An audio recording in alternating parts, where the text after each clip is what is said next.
Taïwan dans toute sa diversité, une émission de Radio Taïwan International.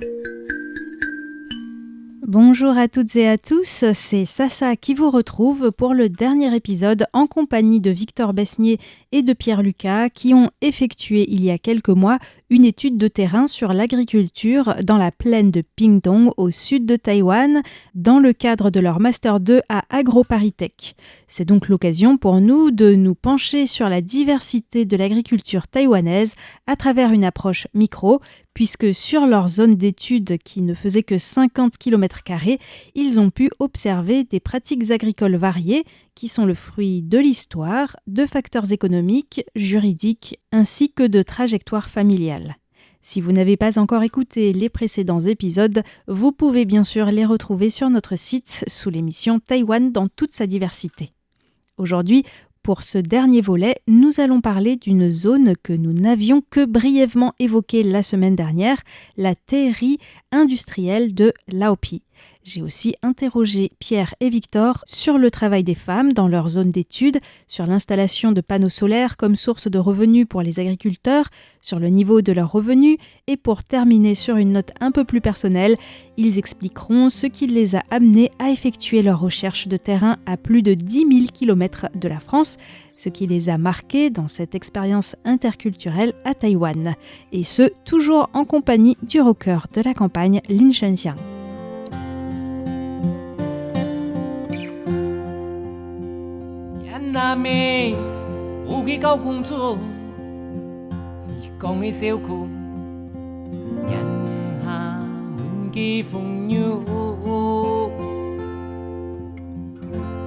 Tout au long de l'entretien avec Pierre Lucas et Victor Besnier, nous sommes allés au-delà des clichés sur l'agriculture taïwanaise.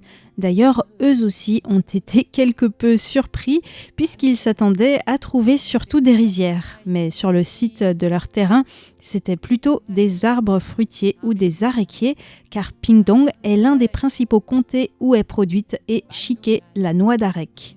Bien sûr, Taïwan est aussi le pays des thés oolong par excellence. J'y avais d'ailleurs consacré la toute première série de Taïwan dans toute sa diversité. Mais Victor et Pierre m'ont fait découvrir une facette que je ne connaissais pas. Car pour moi, la cueillette du thé à Taïwan s'effectue de manière artisanale. Or, il existe aussi de grandes exploitations industrielles de thé, comme la ferme de Laopi, qui fonctionne selon une logique capitaliste. Les capitaux sont séparés du travail, contrairement aux exploitations familiales et patronales qu'ils ont évoquées dans les précédents épisodes.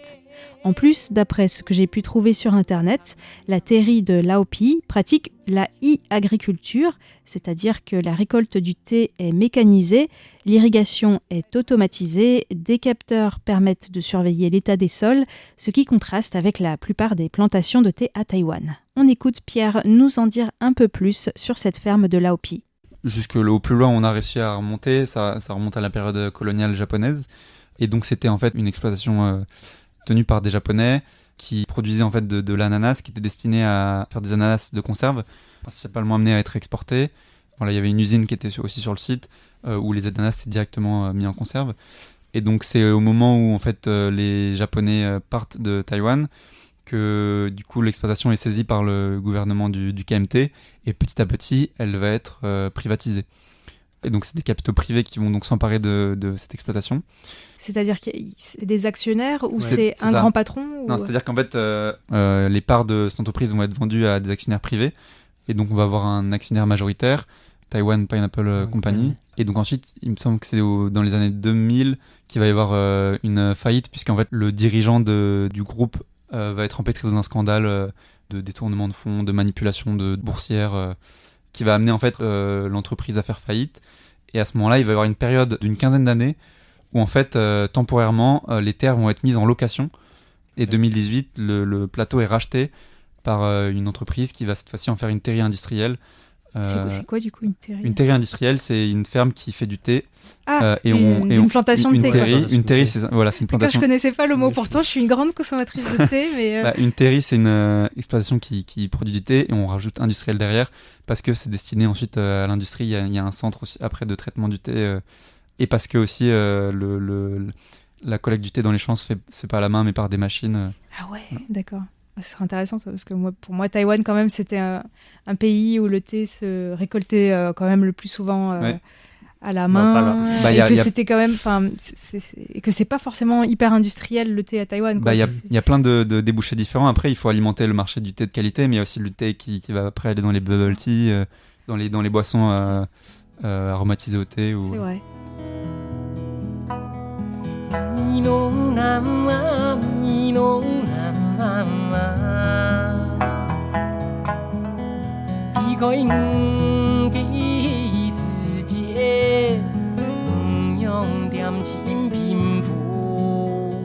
Sur un autre sujet, j'ai demandé à Victor et Pierre si, sur leur zone d'études, ils avaient surtout observé des hommes ou des femmes, ou les deux, travailler dans le secteur agricole. Si on prend l'exemple de l'aréquier, c'est intéressant. Bon, on a pu avoir des entretiens avec des femmes, mais majoritairement, c'était quand même avec des hommes. Souvent, les hommes font, par exemple, mettre les pesticides, mettre les engrais. Mais pendant la phase où il y a la récolte, il va y avoir souvent un homme qui récolte et après des gens qui vont trier les noix d'arec. Et ça, souvent, c'était des femmes. Et ça représente une belle partie du temps de travail quand même. Donc, il y a beaucoup de femmes, ouais. Et aussi, dans une perspective historique, en fait, il y a toujours eu une séparation genrée du travail dans l'agriculture. Enfin, à Taïwan, mais c'est le cas aussi partout dans le monde. Et où, en fait, ça va être souvent les phases les plus laborieuses qui vont être attribuées aux femmes. Et les phases où, en fait, il s'agit souvent de piloter la charrue ou le tracteur qui va être attribué aux hommes. C'est un peu aussi ce qu'on observe dans l'agriculture, où, en fait, il y a une répartition assez équilibrée du travail, mais où, en fait, il y a deux phases principales de travail dans la culture de l'aréquier. La récolte s'étend sur 6 mois de l'année, d'avril à septembre. Il y a 2 actions à réaliser. La collecte, donc on va dans le champ avec des grandes perches télescopiques avec une faux au bout, et donc il s'agit de couper ensuite les tiges d'aréquier.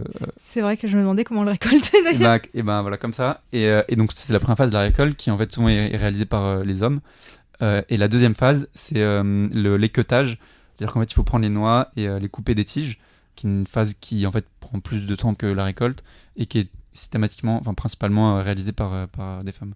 Toutefois, Victor et Pierre précisent que dans la zone gérée par la Commission des vétérans, 95% des travailleurs agricoles sont des hommes et beaucoup sont des migrants d'Asie du Sud-Est. Quant aux exploitations, ils ont constaté qu'elles étaient le plus souvent tenues par des hommes, avec quelques exceptions. Pour cela, je vous renvoie au 3e épisode du 7 janvier dernier dans lequel ils évoquaient notamment la question de l'héritage et le tiraillement entre la loi et les traditions.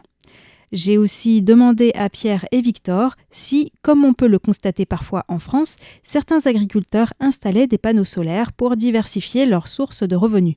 La réponse est oui, et certains ont même coupé leurs arbres fruitiers pour ce faire ces dernières années parce que c'est assez lucratif. Et ce qu'il faut comprendre, c'est qu'en fait, dans le contexte taïwanais, c'est parfaitement cohérent dans la mesure où, en fait, un panneau solaire, c'est un mode de mise en valeur du sol qui demande très peu de travail, qui est très lucratif et qui, en fait, est dans la continuité de... on fait de l'aréquiculture, on cultive de l'aréquier, mais en fait, le panneau solaire, c'est un peu comme une forme d'aréquier qui demande encore moins de travail, mais c'est vraiment ça, et qui, en plus, est valorisé dans le contexte taïwanais comme un complément de retraite. Voilà. Victor ajoute que c'est un secteur qui devient de plus en plus régulé et il y a maintenant une surface minimale requise pour pouvoir installer des panneaux solaires sur un terrain agricole.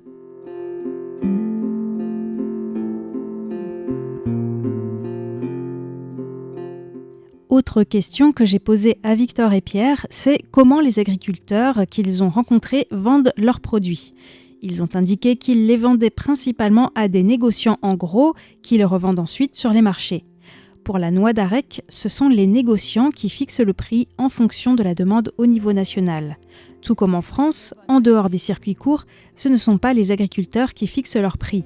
Sur leur zone d'études à Taïwan, l'impression de Pierre Lucas, c'est que le rapport de force est plutôt en faveur des négociants dans le cas de l'aréquier, mais il faut garder en tête que pour une grande partie des agriculteurs qu'ils ont rencontrés, cette culture est un complément de retraite.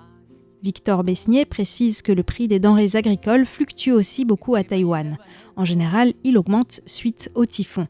Et l'État met en place des assurances pour aider les agriculteurs en cas de catastrophe naturelle impactant leur culture, mais pas pour l'aréquiculture justement.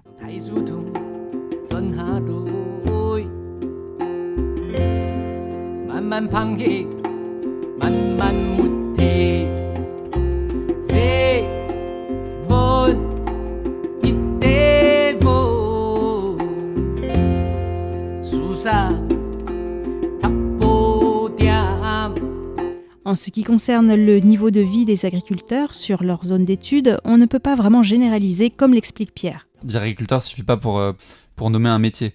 Tout va dépendre de notre place et des rapports sociaux de production qu'on entretient. Si on est un ouvrier, on reste agriculteur, mais c'est pas la même chose que si on est un exploitant capitaliste ou si on est un patron ou si on est un agriculteur. Ça dépend, en fait, ça va vachement dépendre. En fonction des gammes de surface auxquelles on a accès, en fonction de type de production qu'on réalise, de la quantité de main-d'œuvre à laquelle on a accès.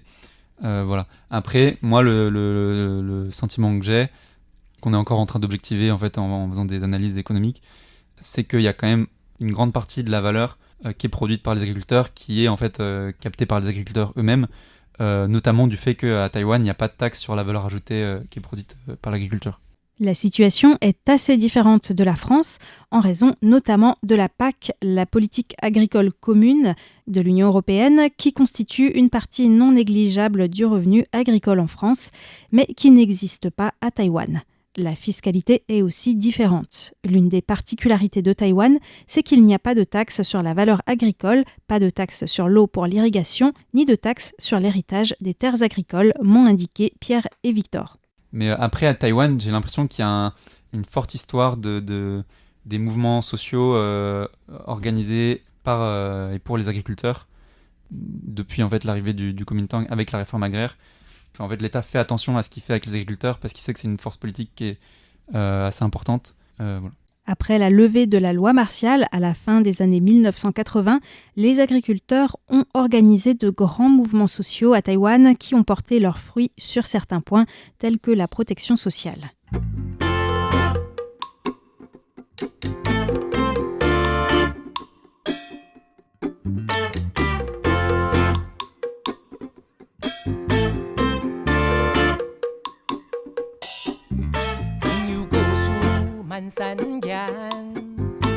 Abordons maintenant un tout autre sujet. Pourquoi Pierre Lucas et Victor Besnier ont-ils décidé d'effectuer en binôme leurs recherches de terrain sous forme de diagnostic agraire à Taïwan plutôt qu'en France ? Eh bien, c'est tout d'abord parce que Pierre avait commencé à apprendre le chinois en 2019. En 2024, il est allé en Chine, mais il a vite réalisé qu'il serait impossible d'y réaliser une telle étude. À Taïwan, il est beaucoup plus facile d'aller à la rencontre des habitants et ils ont eu la chance d'être aidés par Linda Arrigo, qui a été récemment interviewée dans l'émission Femmes d'ombre, Femmes de lumière. Elle leur a donné des contacts à Taïwan, notamment JC Huang.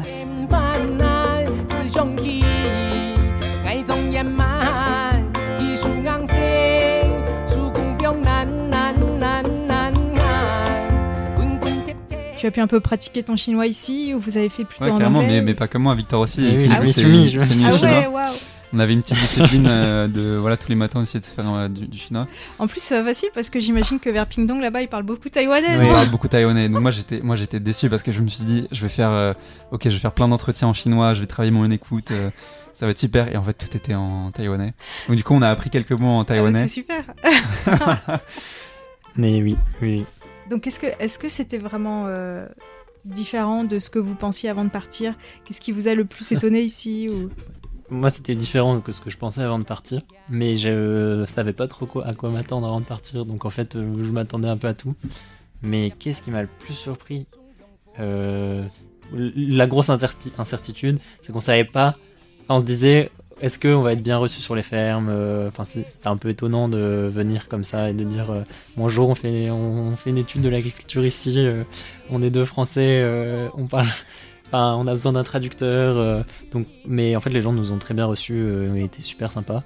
Mais c'était pas une surprise, c'était une bonne surprise quoi. Mais c'était pas une surprise en soi parce que pourquoi pas. Hein. Et pour toi ? Le fait que les gens soient si chaleureux, et puis aussi, la bonne surprise, c'est aussi la super relation qu'on a eue avec JC. JC, c'est Monsieur Huang, c'est notre traducteur, qui au final n'a pas du tout été juste notre traducteur, puisque on a vécu dans la même maison du coup pendant 6 mois, mais qui est un ami et avec qui on s'est super bien entendu. Et voilà.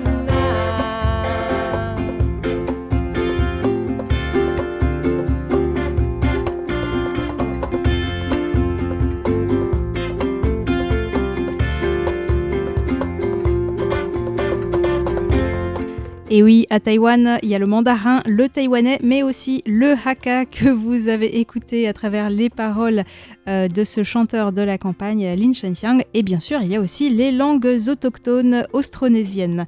Une très grande diversité. Alors, ce voyage a donné envie à Victor et Pierre de garder des liens avec Taïwan. Ils vont probablement présenter les résultats de leurs recherches lors d'une conférence de l'AFET, l'Association francophone d'études taïwanaises, lors d'une prochaine journée Jeunes chercheurs. Leur travail est d'autant plus précieux qu'il existe très peu d'études en français sur l'agriculture taïwanaise.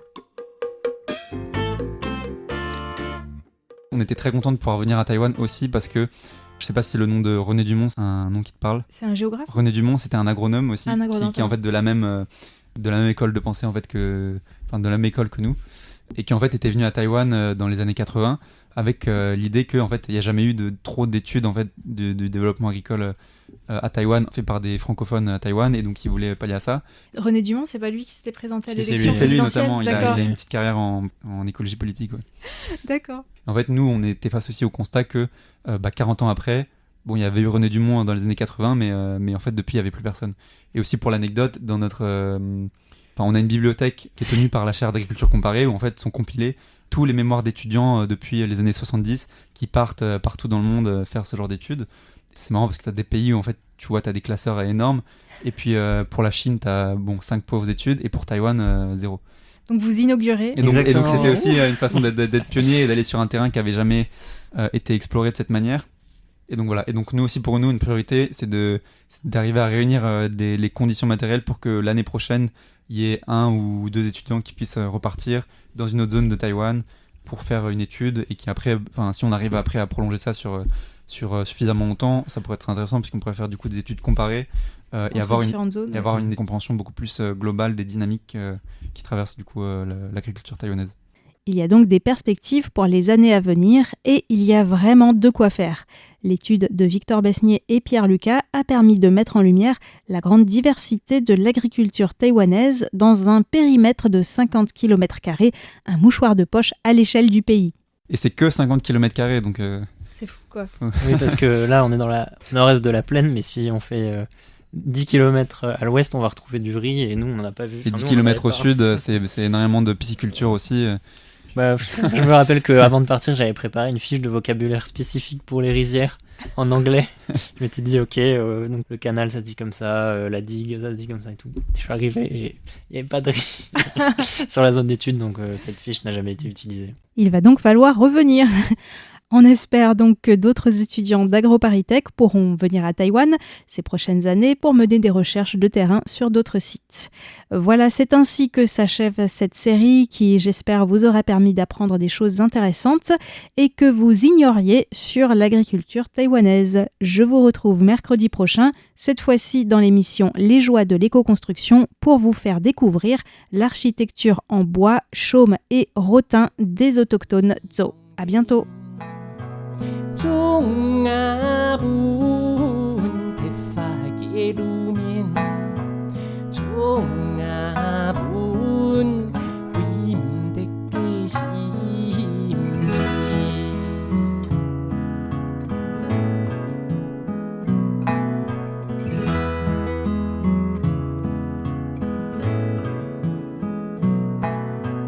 종아분 류형계님 종아분 럭난계 동년